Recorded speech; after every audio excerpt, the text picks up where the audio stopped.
Today, we're diving into a topic that never fails to stir up debate: Aryan migration. It's a subject that sparks strong opinions, especially here in India.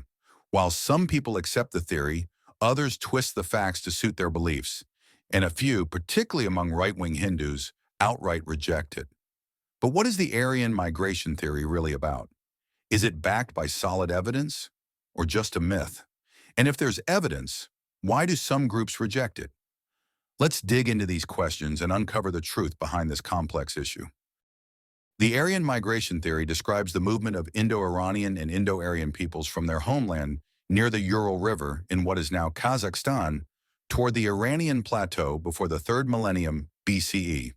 Between 2000 BCE and 1600 BCE, the Indo-Aryans split from the Indo-Iranians and migrated to the Bactria Margiana culture, or BMAC, adopting some of its religious practices. From there, they moved into northern Syria and possibly the Punjab region, which is now part of Pakistan and India. Meanwhile, the Iranians moved into western Iran, bringing with them Indo-Iranian languages. The Indo-Aryans who settled in Punjab later composed the Vedas, sacred texts that have had a profound impact on the region's cultural and societal landscape. Most scholars of Indology agree that the Aryan migration did occur. So let's look at the key reasons and evidence supporting this theory. One of the strongest pieces of evidence for Aryan migration is linguistic. By studying the relationships between Indo-European languages, scholars have reconstructed the Proto-Indo-European language. This reconstruction reveals patterns of sound changes and similarities across languages. For instance, most North Indian languages, including Vedic, Prakrit, and Pali, belong to the Indo-European family, closely related to languages spoken from Iceland to Xinjiang, Anatolia, and Iran. For example, Sanskrit and Latin, though not directly related, both descend from Proto-Indo-European. Words like fire, Agni in Sanskrit and Ignis in Latin, man, Vera in Sanskrit and Vir in Latin, and gift, Dana in Sanskrit and donum in Latin, all trace back to common Proto-Indo-European roots. This suggests a shared origin in the steppes rather than in India.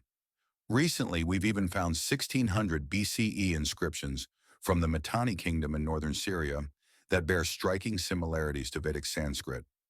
I'll show you some tables to illustrate these connections. Pause the video if you want to take a closer look. Next, let's talk about archaeology. After the decline of the Harappan civilization around 1750 BCE, we see a significant shift in lifestyle. Although the urban system collapsed, it wasn't the end of civilization. The Indo-Aryans, or Vedic people, introduced new practices like cremation around 1400 to 1500 BCE, replacing the burial customs common among the Harappans. Moreover, while the Harappans were primarily agriculturalists, the Indo-Aryans were initially pastoralists, relying on animal products and forest resources before adopting agriculture much later. Inscriptions from the Harappan civilization differ significantly from Vedic Sanskrit and other Indo-European languages, indicating that the language and the people arrived later.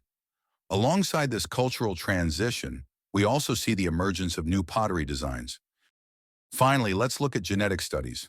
A 2019 study published in the journal Cell revealed that the Indus Valley Civilization had no steppe pastoralist or Anatolian Iranian ancestry.